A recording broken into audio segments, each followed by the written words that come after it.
अगर आप एक बिजनेस स्कूल ज्वाइन करने के बारे में सोच रहे हो तो सबसे पहला ख्याल आपके दिमाग में आएगा वो है प्लेसमेंट्स के बारे में। समर प्लेसमेंट हो या फाइनल प्लेसमेंट, सबसे पहले आप ये सोचोगे कि शॉर्टलिस्टिंग क्राइटेरिया क्या होता है, कंपनीज किस बेसिस पर शॉर्टलिस्ट करती हैं। तो मैं आपको आज उन सब चीजों के बारे में बताऊंगा इस वीडियो में कि क्या देखती हैं कंपनीज आपको शॉर्टलिस्ट करने से पहले।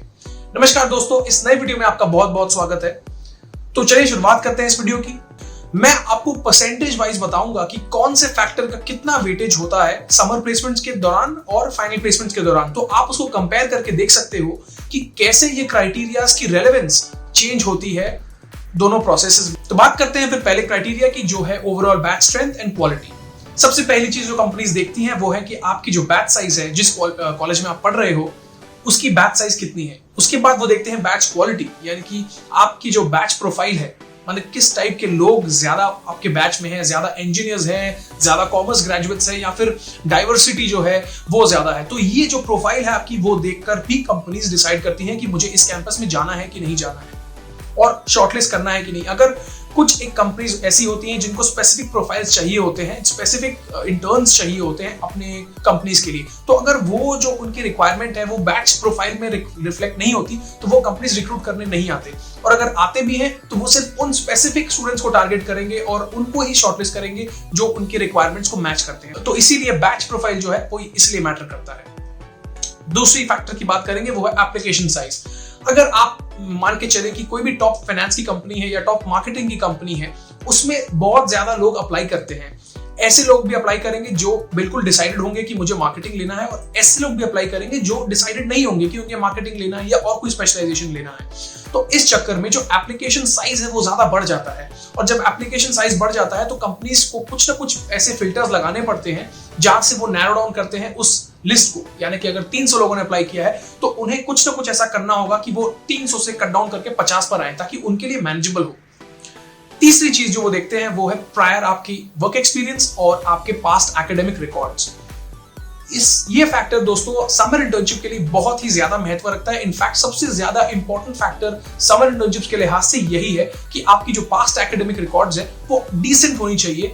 बहुत ज्यादा अच्छी मैं नहीं कह रहा, आपकी डिसेंट भी अगर हुई तो आपको कोई प्रॉब्लम नहीं आएगी। तो एकेडमिक रिकॉर्ड देखी जाएगी, और अगर आप वर्क एक्सपीरियंस वाले हो तो आपकी वर्क एक्सपीरियंस को भी देखा जाएगा, क्योंकि ऐसे बहुत सारे कंपनीज हैं जो वर्क एक्सपीरियंस वाले लोगों को प्रेफर करते हैं, ऐसी बहुत सारी कंपनीज हैं जो फ्रेशर्स को प्रेफर करती है। तो उस पर डिसाइड किया जाएगा कि आपको कौन सी कंपनी शॉर्टलिस्ट करेगी और कौन सी नहीं करेगी। तो ये एक फैक्टर है। चौथी चीज है दोस्तों रिक्रूटमेंट पॉलिसीज। कुछ कंपनीज होती हैं जिनको एकेडमिक डाइवर्सिटी और जेंडर डाइवर्सिटी और अलग अलग प्रकार की उनकी कंपनी की पॉलिसीज होती है। अगर उनकी कंपनी की पॉलिसी है कि उन्हें डिफरेंट स्पेशलाइजेशंस से लोग चाहिए, तो वो एक पर्टिकुलर स्पेशलाइजेशन के ही स्टूडेंट्स को शॉर्टलिस्ट नहीं करेगी, वो डाइवर्सिटी मेंटेन करना चाहेगी शॉर्टलिस्ट में। तो आपको दिखेगा कि डिफरेंट बैकग्राउंड्स के लोग शॉर्टलिस्ट हो रहे हैं उस कंपनी के प्रोसेस के लिए।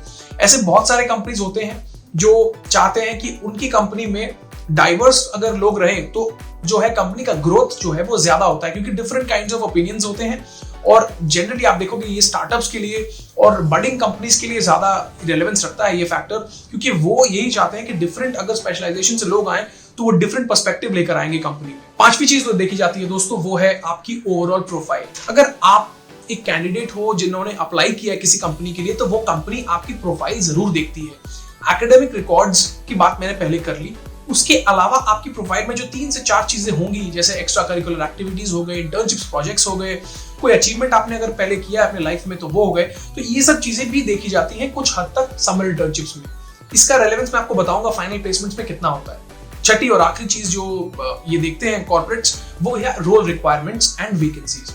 अगर दोस्तों एक कंपनी 30 इंटर्न्स को हायर करना चाहती है एक साल में, तो वो अपने जो इंटर्न्स को जिनको हायर करना है उनको वो डिफरेंट कॉलेजेस से हायर करते हैं। तो एक कॉलेज से 30 जन को हायर नहीं कर सकते, तो इसीलिए वो 10 से 12 कॉलेजेस में जाएंगे और 3-3, 4-4 लोग उठाएंगे। अगर कम वैकेंसीज हैं तो वो ये नहीं चाहेंगे कि 1-2 रोल के लिए 100 लोगों को शॉर्टलिस्ट करे, तो फिर वो 10 से 12 लोगों को ही शॉर्टलिस्ट करेगी। तो इसीलिए वैकेंसीज भी मद्देनजर रखनी चाहिए। और रोल रिक्वायरमेंट्स तो डेफिनेटली होते हैं। आप कोई कॉमर्स ग्रेजुएट को किसी भी कोडिंग रोल में नहीं डाल सकते।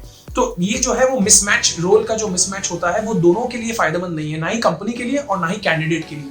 तो इसीलिए रोल रिक्वायरमेंट देखा जाता है। अगर आपकी बैकग्राउंड कोई चीज में है, अगर एग्जांपल आपकी बैकग्राउंड मार्केटिंग में है, तो डेफिनेटली आपको फाइनेंस के रोल में जाना थोड़ा मुश्किल होगा और कंपनीज भी आपको प्रेफर नहीं करेंगी। तो ये जो 6 चीजें हैं, ये 6 चीजें देखकर कंपनी शॉर्टलिस्ट करती है। तो चलिए मैं आपको बताता हूं कि आपकी वेटेज जो है समर इंटर्नशिप में इन फैक्टर्स की कितनी वेटेज है और फाइनल प्लेसमेंट्स में वेटेज कैसे चेंज होती है। तो दोस्तों आप देख सकते होंगे कि जो आपकी पहली फैक्टर है उसकी वेटेज समर इंटर्नशिप में 25% है, जबकि वही फैक्टर की फाइनल प्लेसमेंट में वेटेज 20% है। अगर मैं एप्लीकेशन साइज की बात करूं तो 10% वेटेज रखता है समर इंटर्नशिप में, बट इसकी कोई वेटेज नहीं है फाइनल प्लेसमेंट में, बिकॉज वहां पर काफी फोकस्ड शॉर्टलिस्टिंग होती है, तो वहां पर एप्लीकेशन साइज मैटर नहीं करता। तीसरी चीज की मैं बात करूं तो प्रायर एकेडमिक्स की वेटेज, जैसा कि मैंने आपसे कहा था, सबसे ज्यादा होती है समर इंटर्नशिप में, जो कि थोड़ी बहुत रिड्यूस हो जाती है आपके फाइनल प्लेसमेंट, और वो इसीलिए होती है क्योंकि आपकी जो ओवरऑल प्रोफाइल है, जो 5th फैक्टर है, उसकी अगर आप देखो तो जो कॉन्सेंट्रेशन है वो फाइनल प्लेसमेंट में ज्यादा होती है। तो 10% जिसकी वेटेज थी समर इंटर्नशिप में, वो बढ़कर 30% हो जाती है। रिक्रूटमेंट पॉलिसी की बात करूं तो वो कांस्टेंट रहती है across both the placement processes. तो 15% समर इंटर्नशिप के टाइम पे और 10% फुल फाइनल प्लेसमेंट्स के टाइम पे। और आखिरी जो फैक्टर है वो आपकी रेलेवेंस में आएगी आपके फाइनल प्लेसमेंट्स के टाइम पे, बिकॉज इंटर्नशिप में आप कोई कोर रोल में जाते नहीं हो, आपको जनरली ट्रेनिंग देती है कंपनीज।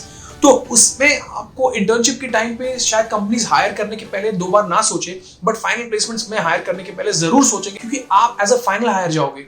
तो फाइनल हायर का काम है कंपनी में कंट्रीब्यूशन करना। As an intern you are not expected to contribute to the development of the company, but as a final hire आपको कंट्रीब्यूट करना होता है कंपनी के ग्रोथ पर। तो वो यही चाहते हैं कि जो correct job for the correct person at the correct time, ये जो फ्रेज है उसको वो ध्यान में रखें जब वो किसी को सिलेक्ट कर रहे हैं।